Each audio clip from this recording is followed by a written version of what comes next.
Ceci est le gun barrel, un passage aussi étroit et petit qu'une boîte à chaussures, mesurant seulement 45 cm de hauteur et s'étendant sur 18 mètres. Il se trouve à New York. En raison de son extrême dangerosité, qui effraie même les explorateurs les plus aguerris, l'accès y est strictement interdit. Cette interdiction est devenue encore plus évidente lorsqu'un groupe composé d'hommes, de femmes et même d'enfants a décidé de relever ce défi. Au cœur de cette aventure risquée, le jeune Peter vient, âgé de 11 ans, s'est retrouvé coincé de manière si inhabituelle qu'il a fallu l'intervention urgente des pompiers et de la police locale. Comment Peter s'est-il retrouvé dans cette situation? Et comment les secouristes ont-ils tenté de le libérer?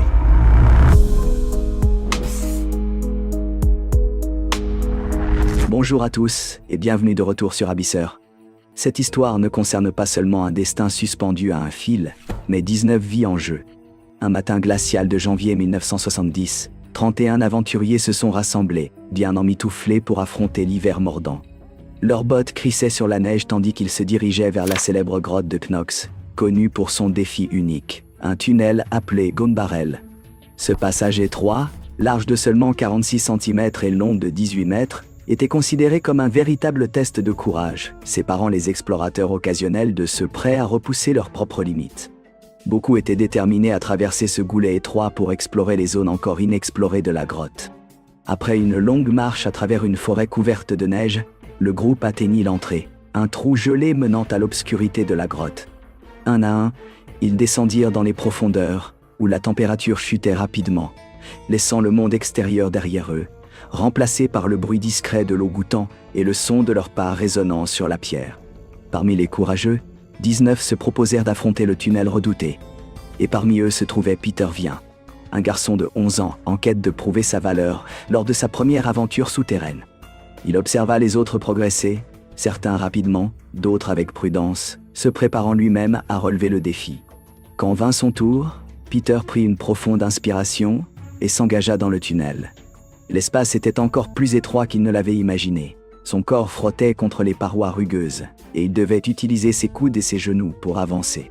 Tous les quelques mètres, il faisait une pause pour reprendre son souffle, ressentant le poids oppressant de la roche autour de lui. Il ne lui restait plus que 2,50 m avant d'atteindre la sortie quand l'inattendu se produisit.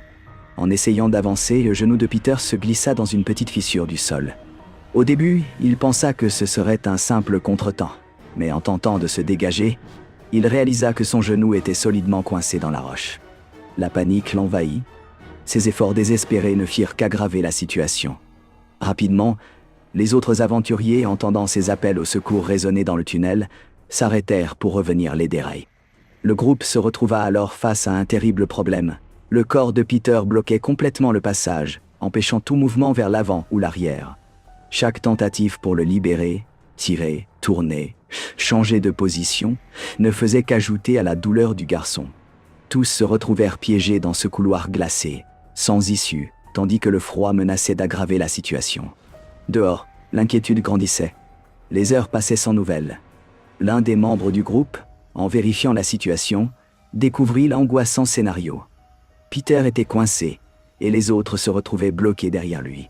Sans perdre de temps, il retourna à l'entrée pour appeler les secours. Quand la police et les pompiers arrivèrent sur les lieux, en fin d'après-midi, il devint évident que ce ne serait pas un sauvetage ordinaire. La largeur étroite du tunnel rendait tout mouvement brusque dangereux, au risque de provoquer des blessures encore plus graves. Pendant des heures, les secouristes essayèrent différentes méthodes pour libérer la jambe de Peter, sans succès. Au cœur du désespoir et de l'épuisement, le garçon en arriva à délirer, imaginant qu'un serpent le mordait, résultat du froid extrême et de la peur. Avec la tombée de la nuit, la situation devenait de plus en plus critique. La température dans la grotte chutait encore davantage, et le risque d'hypothermie menaçait non seulement Peter, mais aussi tous ceux restés coincés derrière lui. Vers 20h30, les secouristes eurent alors une idée ingénieuse, utiliser de l'eau savonneuse comme lubrifiant. Avec précaution, ils versèrent l'eau autour de la jambe de Peter et attachèrent une corde à sa cheville. Grâce à un effort collectif, les pompiers coordonnèrent des tractions douces, tandis que les autres, coincés dans le tunnel, soulageaient la pression sur le genou du garçon. Finalement, après un dernier tirage coordonné, le genou de Peter se libéra doucement de la fissure. Un profond soulagement envahit tous les présents, Mais la prudence restait de mise, car le garçon était toujours en danger. Avec le plus grand soin, ils le guidèrent à travers le reste du tunnel jusqu'à la sortie. Un à un, les autres aventuriers purent également sortir sains et saufs, exténués mais indemnes. Bien que sauvé, Peter avait subi des blessures, sa jambe présentait des fractures et des hématomes, et il dut être soigné pour éviter l'hypothermie. Après quelques jours d'hospitalisation, il reçut les soins nécessaires pour se rétablir complètement. Honnêtement, après avoir lu ce genre d'histoire, je suis heureux que l'exploration de grottes soit purement facultative. Personnellement, je trouve irresponsable d'avoir permis à un enfant d'accéder à un endroit aussi dangereux. Qu'en pensez-vous? Et qu'auriez-vous fait à leur place? Cliquez sur la vidéo qui apparaît à l'écran pour découvrir une autre exploration de grotte qui a terriblement mal tourné. Merci d'avoir regardé et à bientôt pour une nouvelle vidéo.